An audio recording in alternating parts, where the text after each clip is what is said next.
Cryptocurrencies are becoming increasingly popular due to their advantages over traditional fiat currencies. By March 2021, there were over 70 million wallet users. If you want to use any of these blockchain-based cryptocurrencies, you'll need to understand how blockchain wallets work. While these wallets have an intuitive interface for users, they have a complex functioning at the back end. In this video, we will learn about blockchain wallets and its related aspects. A cryptocurrency wallet is a software program that stores private and public keys. They interact with underlying blockchain to enable users to send and receive digital currency and monitor their balance. If you want to use any cryptocurrency, you will need to have a digital wallet. Unlike traditional pocket wallets, blockchain wallets do not save cryptocurrencies.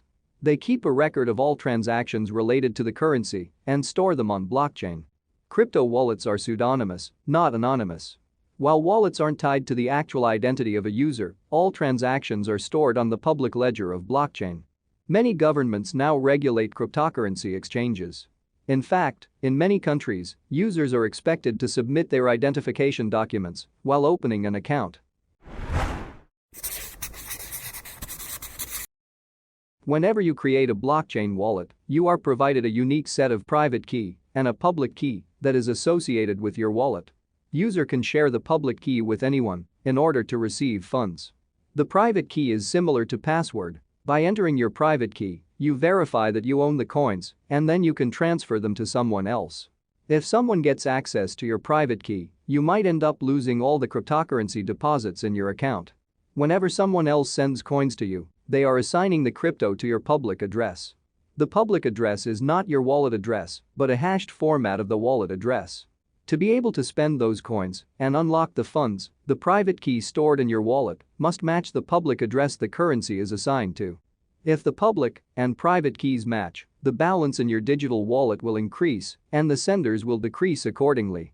There is no actual exchange of real coins, but the transaction is added as a transaction record on the blockchain.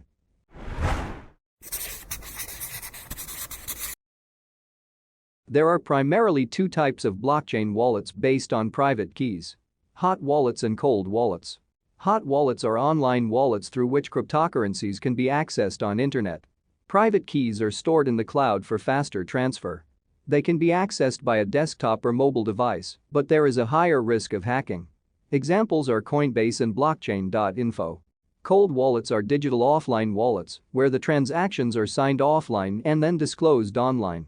They are maintained offline to have high security. With cold wallets, private keys are stored in separate hardware that is not connected to the internet or the cloud, or they are stored on a paper document. Due to their offline design, they are less prone to hacking. Examples of cold wallets are Trezor and Ledger.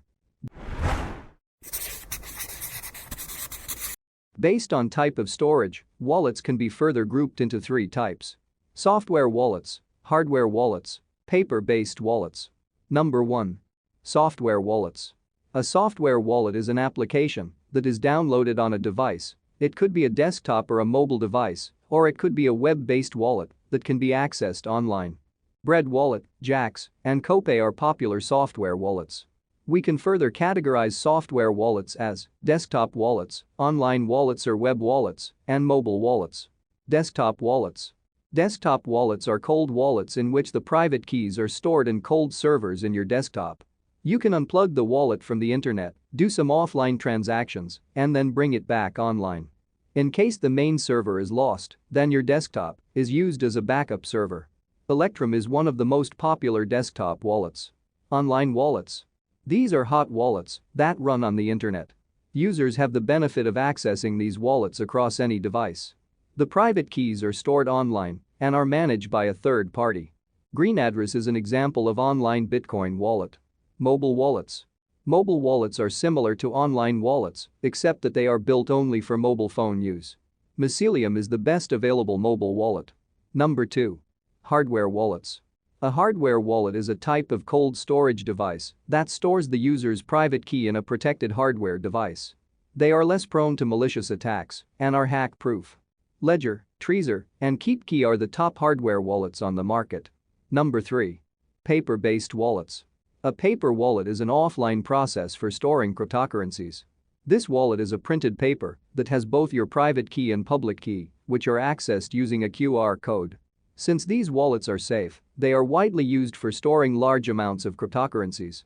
Bitcoin Paper Wallet and Mither Wallet are two widely used paper wallets. The level of security depends on the type of wallet you use and the service provider. Irrespective of the wallet you use, if somebody has access to your private key, then they have access to your funds. Any cryptocurrency wallet that is online will always be more vulnerable. We should follow some safeguards to protect our crypto wallets. Number 1. You should always make sure your device is using the latest software. As hackers find new methods to bypass inbuilt safety controls, we should be updating your software to have the highest level of security. Number 2. If possible, we should set up extra layers of security.